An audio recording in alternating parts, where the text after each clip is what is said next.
27 রমজান হওয়ার আগে আগে একবার হলেও আমলটা করবেন, 2 মিনিট সময় লাগবে। ভাইরা আমার, কপালটা খুলে যাবে, ভাগ্য খুলে যাবে। আপনার সন্তানের জন্য, আপনার বিদেশের জন্য, আপনার কাজকর্মের জন্য, ব্যবসা বাণিজ্যের জন্য, সকল কিছুর জন্য আপনার ভাগ্য খুলে যাবে।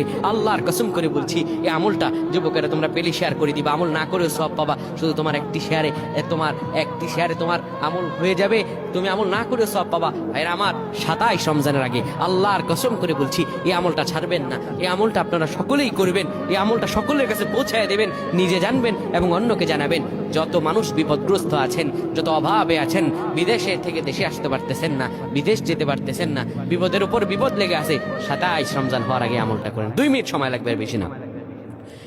যখন ঈশার নামাজ আপনি পড়বেন, ঈশার নামাজের পরে ওযু করে নেবেন, সুন্দরভাবে পবিত্র পরিচ্ছন্ন হয়ে বিছানাটা ঝাড়ু দিবেন। বিছানার ভিতরে এরপরে আপনি শোয়ার আগে সুন্দর করে আপনি ঘুমানোর আগে পড়বেন, ইয়া মালিকু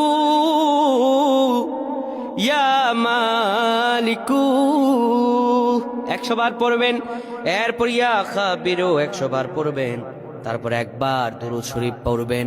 এরপরে 2টা হাত তুলে আল্লাহর কাছে যা দোয়া করবেন, আপনার দোয়া করতে দেরি হবে, আমার আল্লাহ কবুল করতে দেরি করবেন না। আল্লাহুম্মা আমিন।